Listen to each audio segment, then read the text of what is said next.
81 है, उसके हिसाब से 95 में चीफ जुडिशियल मजिस्ट्रेट ने नाबालिग होने के नाम पर इनको वहां से राहत दी। इनको जेल से निकाला गया क्योंकि ये 15 साल के थे और कानूनन 18 साल से कम उम्र के बच्चे को अभियुक्त के तौर पर जेल पर नहीं रखा जा सकता था। अब ये बात तो पब्लिक की जानकारी में है। अब मैं क्यों कह रहा हूं कि इनको आज अरेस्ट करना चाहिए, क्योंकि 2020 का जो सम्राट चौधरी ने अपना इलेक्शन एफिडेविट दिया है, इसमें अपना उम्र इन्होंने बताया है 51 साल। ये सम्राट चौधरी का इलेक्शन एफिडेविट है। इन्होंने अपना उम्र बताया 2020 में 51 साल। इसका मतलब है कि 2020 माइनस 26, तो 1995 में इनका उम्र था 25 साल, 26 साल। तो 26 साल के उम्र के आदमी को कोर्ट ने गलती से गलत सर्टिफिकेट के आधार पर नाबालिग होने के नाम पर अभियुक्त होने के बावजूद, ध्यान दीजिए, अभियुक्त होने के बावजूद इनको जेल से बरी कर दिया गया था कि ये 15 साल के हैं, जबकि इनका अपना डॉक्यूमेंट बता रहा है कि उस समय 26 साल के थे। तो 26 साल के उम्र के आदमी पर अगर 6 लोगों की हत्या का आरोप है, तो जब तक कोर्ट से वो फ्री नहीं होते हैं तब तक उनको जेल में होना चाहिए। और ये आदमी यहाँ का उप मुख्यमंत्री बनकर बैठा हुआ है। तो मैं यहाँ के मुख्यमंत्री से और बिहार के माननीय राज्यपाल से ये अनुरोध कर रहा हूँ कि हत्या का आरोपी, हत्या का अभियुक्त सम्राट चौधरी, राकेश कुमार उर्फ सम्राट चौधरी उर्फ सम्राट कुमार मौर्य आज संवैधानिक पद पर बैठे हुए हैं। ये देश के संविधान का, देश के विधि विधान का इससे बड़ा अपमान नहीं हो सकता है कि जिस व्यक्ति को जेल में होना चाहिए वो आदमी यहाँ का उप मुख्यमंत्री बना हुआ है। तो मुख्यमंत्री नीतीश कुमार सीधे इस पर कार्रवाई करें। नहीं करेंगे तो कल परसों में हम लोग राज्यपाल के पास डेलीगेशन लेकर जाएंगे, सिर्फ बर्खास्तगी के लिए नहीं, सम्राट चौधरी के गिरफ्तारी के लिए। पूरा समझिए, मैं कैमरे पर कह रहा हूं, सम्राट चौधरी हत्या के अभियुक्त है, जेल से फर्जी डॉक्यूमेंट निकाल कर बाहर निकले हैं। या तो इनको बर्खास्त करके गिरफ्तार कीजिए और नहीं तो देश में जितने लोग हत्या किए हैं उनको भी जेल से छोड़ दीजिए। ये हालात है, ये डॉक्यूमेंट है आपके सामने। ये सम्राट चौधरी का इलेक्शन एफिडेविट है जिसमें 2020 में उन्होंने अपने आप को 51 साल का बताया है। उसके मुताबिक 1995 में वो 26 साल के थे और कोर्ट में इस आधार पर इनको बरी किया गया है कि ये 15 साल के बालक हैं। तो ये बता दें कि ये हत्या के आरोपी हैं। इन्होंने जो सर्टिफिकेट दिया है वो ठीक है कि नहीं है। बाकी ये भाई साहब जो घोटाला किए हैं अपने डिग्री उग्री में, तो बहुत छोटी बात है। आज की प्रेस कॉन्फ्रेंस सीधी हम लोग मांग कर रहे हैं, सम्राट चौधरी को हत्या के अभियुक्त हैं, 6 हत्या के अभियुक्त हैं, उनको गिरफ्तार कीजिए और नहीं तो बिहार में जितने लोग पर अभियुक्त जिनको बनाया गया उनको सबको छोड़िए। इस देश में अलग अलग कानून नहीं हो सकता है। और ये गृह मंत्री के साथ घूम रहे हैं। मोदी जी को हम लोग कल पत्र लिखेंगे कि आपके पार्टी का नेता, जितने लोग भाजपा के समर्थक हैं, भाजपा के जितने लोग नेता हैं, कार्यकर्ता हैं, वोटर हैं, आपके जरिए से सबको बता रहा हूं, मेरे भाई एक बार अपने दिल पर हाथ रखकर सोचो, जिस व्यक्ति पर 6 लोगों की हत्या का आरोप है, जो व्यक्ति 6 लोगों की हत्या का अभियुक्त है, उसको तुम अपना नेता बनाकर बिहार का मुख्यमंत्री बनाए हो और तुम अपराध की बात करते हो, तुम जंगल राज की बात करते हो। तो सम्राट चौधरी को अभी के अभी पद से इस्तीफा देकर पुलिस को अरेस्ट करना चाहिए और अगर पुलिस अरेस्ट नहीं करती है तो हम लोग कोर्ट में मूव करेंगे, कोर्ट के संज्ञान में बात को लाएंगे कि साहब ये बताइए कि कैसे आपने इनको बेल दिया है, कैसे इनको आप समाज में बाहर रहने की अनुमति दे रहे हैं। और सम्राट चौधरी की अंतिम बात इनके अपराध की गाथा की, सिर्फ हत्या के अभियुक्त नहीं है। बिहार में पुरानी पत्रकारिता करने वाले लोग, आपने शिल्पी गौतम के रेप और हत्याकांड की कहानी सुनी होगी, आपने सुना, बड़ी हंगामा हुआ, सीबीआई में केस गया। मैं आपके माध्यम से आज पूछ रहा हूं कि क्या अभी के उप मुख्यमंत्री सम्राट चौधरी उर्फ राकेश कुमार उर्फ सम्राट कुमार मौर्य उस केस में संदिग्ध अभियुक्त के तौर पर नामजद थे या नहीं थे, ये प्रेस में वो बता दें, उसके बाद हम उसका डॉक्यूमेंट आपको जारी करेंगे। इनका सीबीआई ने इनको अभियुक्त के तौर पर इनकी जांच की थी कि नहीं, उस मुकदमा में इनको नामजद संदिग्ध बनाया गया था कि नहीं, ये सीधा आपको बता रहे हैं। ये आए और ये पूरा केस तब के भाजपा के नेता सुशील कुमार मोदी जी ने उठाया था, और तब सम्राट चौधरी यही साधु यादव और राजद के गैंग के हिस्सा थे। और अब वो बता दें, हम इतना ही बोल रहे हैं, अभी से भी गांधी जी ने कहा है गलती हो गई तो आकर माफी मांग लो, आकर बताइए कि उस केस में आप अभियुक्त के तौर पर आपको सीबीआई ने आपकी जांच की थी कि नहीं की थी, आपके सैंपल टेस्ट लिए गए थे कि नहीं लिए गए थे, आपके उस घटना में क्या संलिप्तता है नहीं है, ये बताइए। उस केस में आपको बता देते हैं, लालू जी का प्रभाव था, साधु यादव को बचाने के लिए केस को बंद कर दिया गया, लेकिन वो केस खत्म नहीं हुआ। पटना के एक एक आदमी को याद है वो घटना। तो अब राकेश कुमार बताएं, आज के सम्राट चौधरी बताएं कि उस केस में इनकी भूमिका क्या थी, उसमें ये नामजद थे कि नहीं थे, और थे तो इन्होंने इसको डिस्क्लोज क्यों नहीं किया। अब आज का घोषणा खत्म। मैंने अपनी बात बताई कि हमारे पास पैसा कहां से आया, कितना किसने दिया, कितना टैक्स भरा, और जो पैसा बचा उसका मैंने क्या किया। दूसरी बात मैंने अशोक चौधरी को बताया। अशोक चौधरी से पहले पाक साहब बनने वाले वैभव विकास न्यास पर सीधे सवाल है कि जनता देख रही है, ईमानदार अगर आप हैं तो सामने आइए और जवाब दीजिए कि 100 करोड़ रुपए की संपत्ति आपने पिछले 1-1.5 साल में पटना में कैसे खरीदी है, और अशोक चौधरी ने आपको पैसा दिया है या नहीं दिया है, किसी दूसरे ने दिया है कि नहीं। तीसरी बात मैंने कही कि अशोक चौधरी पर 200 करोड़ का हमने बताया है, 200 करोड़ का बेनामी संपत्ति खरीदने का आरोप लगाया है। आज अशोक चौधरी ने शायद ये कहा है कि अब वो कानूनी दाव पेच छोड़कर राजनीतिक लड़ाई लड़ेंगे। इससे बात नहीं बनेगी। कानून का मदद लेकर जनता के आंख में धूल झोंकने का जो कोशिश किए हो अशोक चौधरी, या तो मानहानि का नोटिस आधिकारिक तौर पर वापस लीजिए, नहीं तो 7 दिन के अंदर आप पर 500 करोड़ की जो और बेनामी संपत्ति का कागज मेरे पास है उसको भी बिहार की जनता के सामने जारी करेंगे। और चौथी बात जो मैंने बताई, अभी के उप मुख्यमंत्री सम्राट चौधरी, जिन पर 6 लोगों की हत्या के जो अभियुक्त हैं और कोर्ट ने जिनको राहत नहीं दी, बरी नहीं किया, सिर्फ नाबालिग होने के गलत सर्टिफिकेट की वजह से कोर्ट ने इनको छोड़ा है। अशोक चौधरी ने खुद मान लिया है अपने इलेक्शन एफिडेविट में कि 1995 में उनकी उम्र 26 साल थी।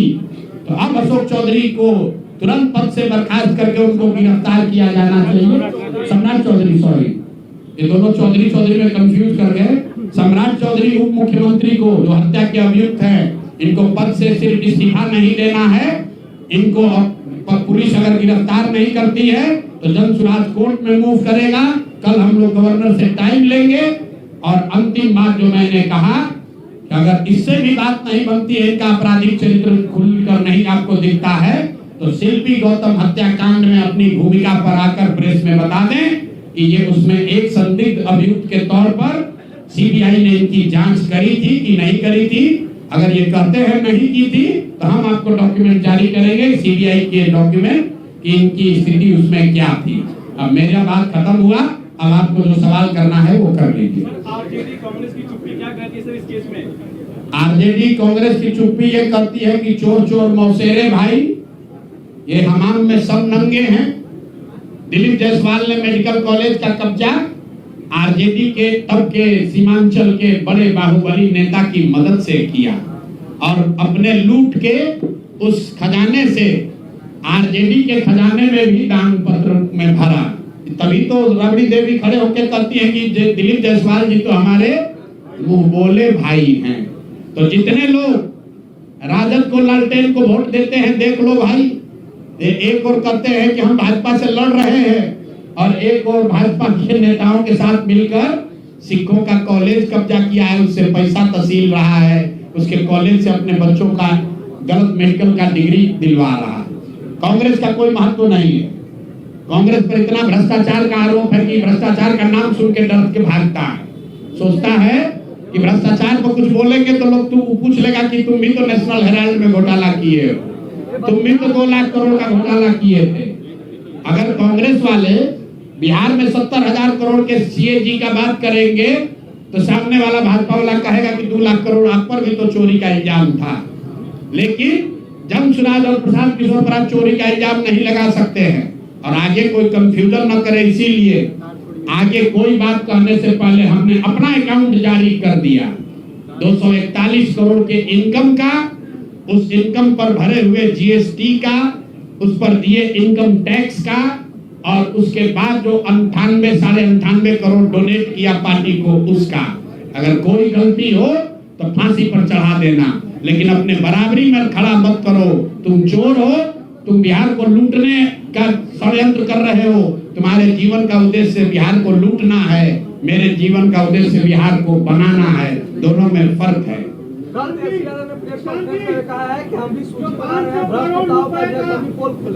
तेजस्वी यादव अगर सूची बनाएंगे तो सबसे पहले तो अपने दोनों मामा का नाम लिखना पड़ेगा, साधु यादव, सुभाष यादव।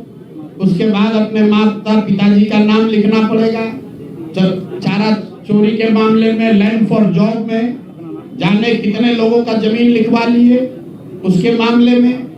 उसके बाद तेजस्वी यादव का वो अपने उन जिला के राजद के बाहुबली नेताओं का नाम लिखना पड़ेगा जिन्होंने अपराध, अपहरण, जमीन रंगारी, हत्या के आधार पर अपना साम्राज्य खड़ा किया है। तो पहले इनका नाम जारी करेंगे। वर्तमान सरकार की बात कर रहे हैं, ये सब सरकारी में तो है। अभी तेजस्वी यादव भी तो सरकार में थे 2 साल से पहले।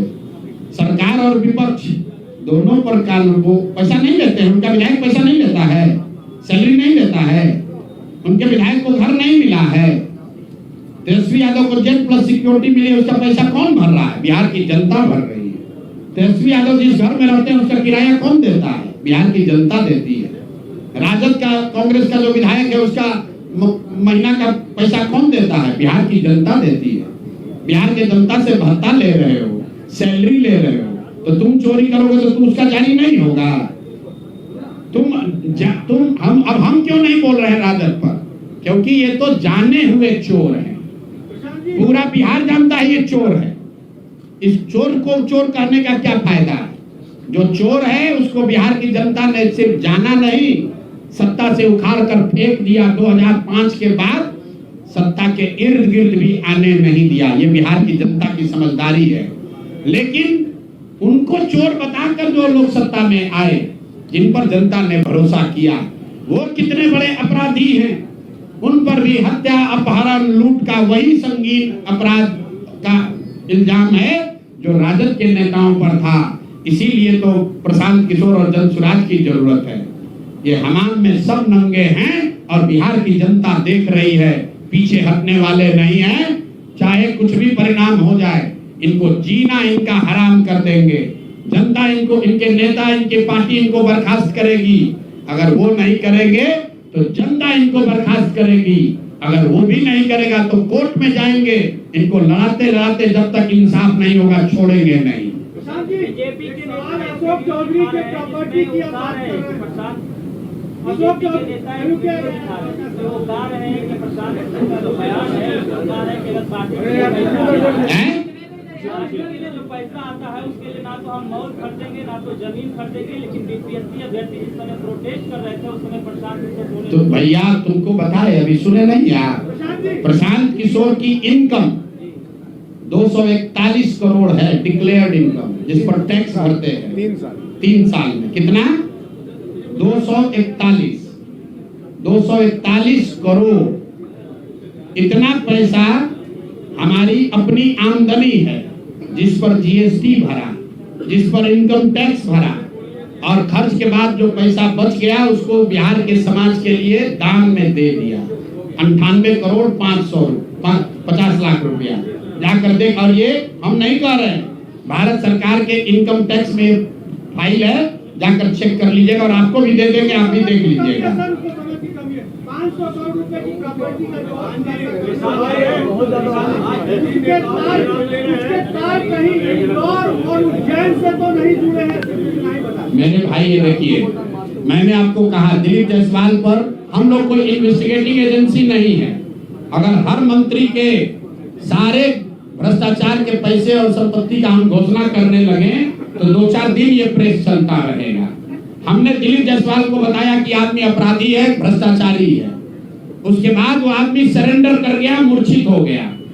बिहार की जनता ने मान लिया भाई ये गलती मान रहा है, उसको हमने छोड़ दिया। छोड़ा सिर्फ नवंबर तक है। कल जब व्यवस्था बनेगी तो उन पर ट्रायल चलेगा, कॉलेज वापस लिया जाएगा और उन्होंने जो गलती की है उस पर सजा होगी। सुनिए एक मिनट। अब अशोक चौधरी पर कहा गया 200 करोड़ की बेनामी संपत्ति का। अशोक चौधरी का 200 करोड़ रुपया थोड़ी ना है, वो तो सैकड़ों करोड़ रुपया और कमाए हैं। 200 करोड़ पे 50 करोड़ की पेपर हम लोगों ने जारी कर दिया। अब बोल रहा है कि अभी से भी बिहार की जनता से माफी मांग लो। आधिकारिक तौर पर ये मानहानि का दावा वापस नहीं लेकर चुप नहीं होते हैं। अगर ये माफी नहीं मांगते हैं तो इन पर अगला किस्त 500 करोड़ की संपत्ति का जारी करेगा। और फिर भी ये भी बता रहे हैं वो 500 भी पूरा नहीं होगा, क्योंकि हमारे पास कोई इन्वेस्टिगेटिंग एजेंसी थोड़े ना है कि हम बता दें कितना पैसा लिया। जितना आया है उतना जारी कर रहे हैं। इसका मतलब हम 200 कर रहे हैं, इसका मतलब ये मत समझिए कि अशोक चौधरी 200 करोड़ का घोटाला किए। अरे घोटाला तो बहुत 100 करोड़ का किया है। 200 करोड़ का पेपर आ गया, उसके बाद अभी 500 करोड़ का और आ गया है। अब अगर दम है तो फिर से मानहानि का दावा कर लो। आपको बता रहे 7 दिन के अंदर जो दावा किए हैं उस पर भी अगर पीछे नहीं हटे तो ये 500 करोड़ का जारी होगा। अब ये कौन होगा जब जारी करेंगे, देखिएगा कि उज्जैन है कि इंदौर है कि सुनिए, अब सुनना चाहते हैं तो मुक्तेश्वर है कि पटना है, वो सुन रहे होंगे, उनको दिख रहा होगा कि हम कहां से बोल रहे हैं। रांची है कि दिल्ली है कि मुक्तेश्वर धाम है कि पटना बाईपास है, वो सारी जमीन का कागज जारी कर देंगे। आज किसको बोले हैं कि हम कानूनी चीज से बंद कर रहे हैं? किसको बोले? किसी को बोले हैं कि नहीं बोले? एएनआई को बोले हैं। आप नेताओं का नाम ले रहे हैं, सम्राट चौधरी या दिलीप जायसवाल, उन सब नेताओं को बीजेपी विधानसभा चुनाव लड़ाने की तैयारी कर रही है। लड़ाई तो दिख जाएगा कि बीजेपी का यही चरित्र है। और जनता अगर उनको चुनकर ला देगी तो जनता इस बात के लिए तैयार रहे कि अगर आप समाज में हत्यारों को, लुटेरों को वोट देकर जिताओगे तो आप अपने दुर्दशा के लिए खुद ही जिम्मेवार होगे। हमारा काम है आपको बताना, आपको सीखना है सीखो। आप ये भी कह सकते हैं कि कल सम्राट चौधरी जीत कर आ जाएंगे, क्या होगा?